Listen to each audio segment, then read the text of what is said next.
Hai internet, untuk kalian user Android yang baru mau nyicip iPhone di tahun ini pasti bertanya-tanya, iPhone apa ya yang udah ramah di kantong tapi masih layak dibeli di tahun 2021 dan pastinya masih bisa dipakai 2-3 tahun ke depan?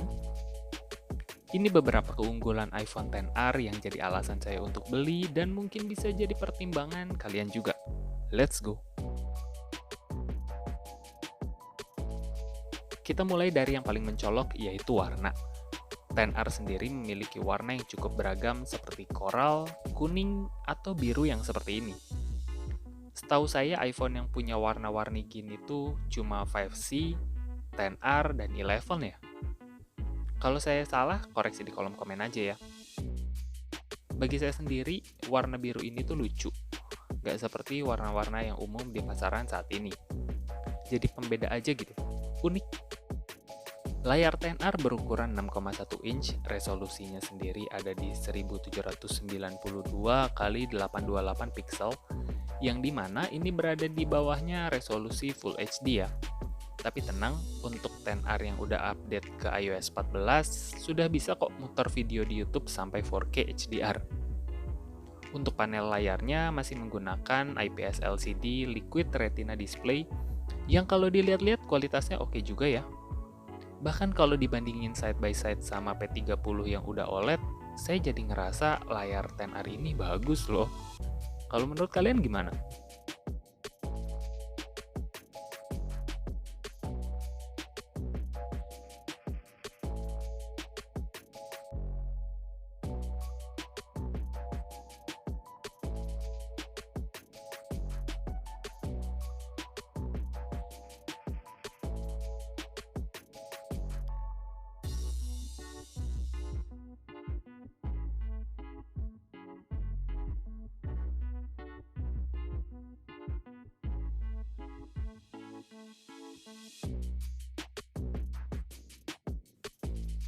By the way, speaker iPhone XR sudah stereo, dan suaranya juga enak kok.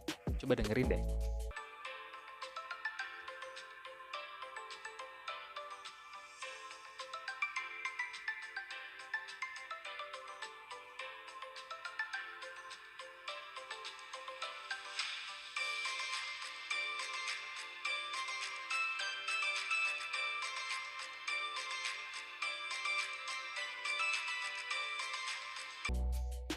Next, layar XR ini sudah dilindungi dengan Gorilla Glass dan framenya berbahan aluminium.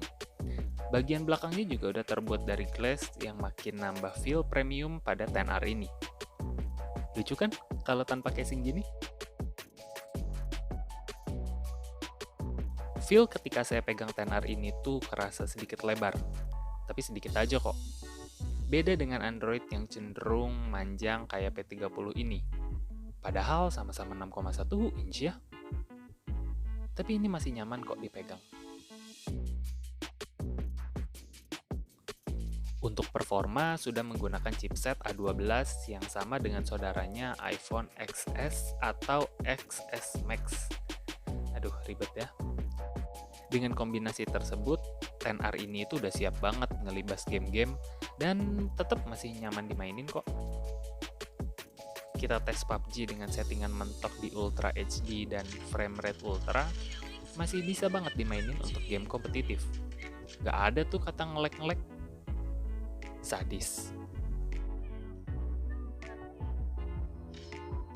RAM bang, RAM-nya cuma 3 GB. Iya kecil, tapi apalah arti sebuah angka kalau ngelihat efisiensinya yang sebaik ini. Saya tes dengan available RAM yang cuma segini, tapi masih sanggup jalanin PUBG dengan recent apps yang udah segini banyaknya. Pindah dari aplikasi ke PUBG lagi pun gamenya nggak memuat ulang.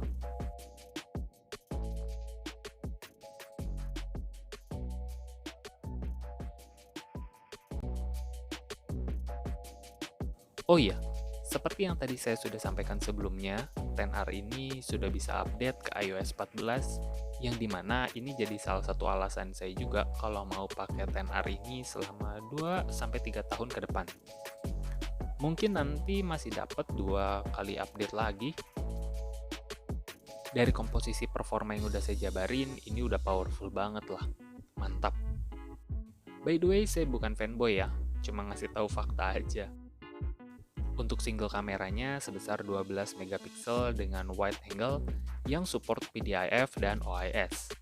Sedangkan untuk perekaman videonya bisa sampai 4K 30 fps. Untuk kamera depan berada di pon yang lebar ini ya, yang resolusinya 7 megapiksel aja. Tapi perekaman videonya bisa mentok sampai di HD 60 fps. Dan berikut hasil foto dan video 10R.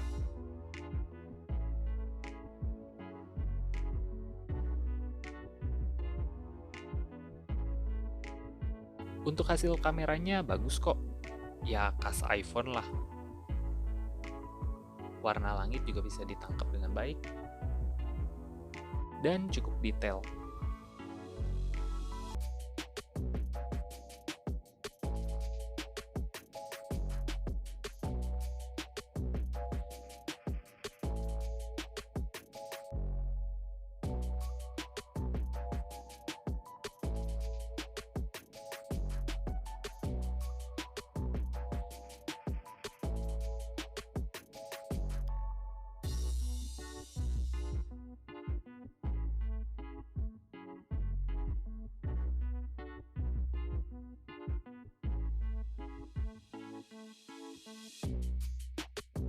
Walau cuma punya masing-masing satu kamera, 10R bisa kok pakai mode portrait.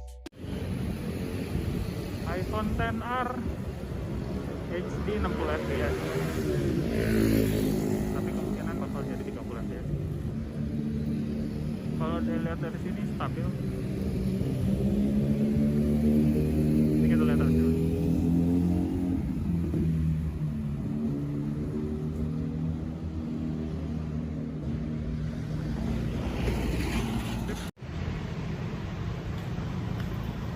iPhone XR HD. Semoga stabil. Enggak. Untuk kapasitas baterai 10R hanya sebesar 2942 mAh, yang dimana ini di atasnya X atau XS, yang masing-masing sebesar segini nih. Untuk penggunaan harian, ini udah lebih dari cukup kok. Pagi-pagi ngecas full, pas malam balik ke rumah baru lowbat. Dengan catatan penggunaan normalan aja ya. Dengan kapasitas dan efisiensi baterai tersebut buat saya lebih tenang kalau bawa 10R ini selama sebulan penggunaan. Masuk ke bagian charging, 10R sudah support charging 15 watt yang bisa sampai 50% dalam waktu 30 menit aja.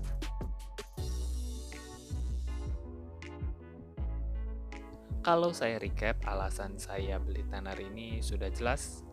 Chipset yang masih powerful, efisiensi RAM-nya, desainnya yang udah minim bezel, nggak seperti 7 atau yang 8 atau yang SE Gen 2. Warnanya juga berbeda dari tipe-tipe handphone lain, kameranya yang aduhai, baterainya yang lebih gede dari saudaranya X dan XS, dan pastinya dari ketahanan baterai itu sendiri. Dan semoga video ini bisa membantu kalian dalam memilih iPhone apa yang kalian butuhkan di tahun 2021. Kalau video ini berguna, tolong di-like dan di-subscribe. Kalau enggak, ya udah dislike aja nggak apa-apa. Sorry kalau ada kesalahan kata atau informasi. Terakhir, thank you and see you. Bye.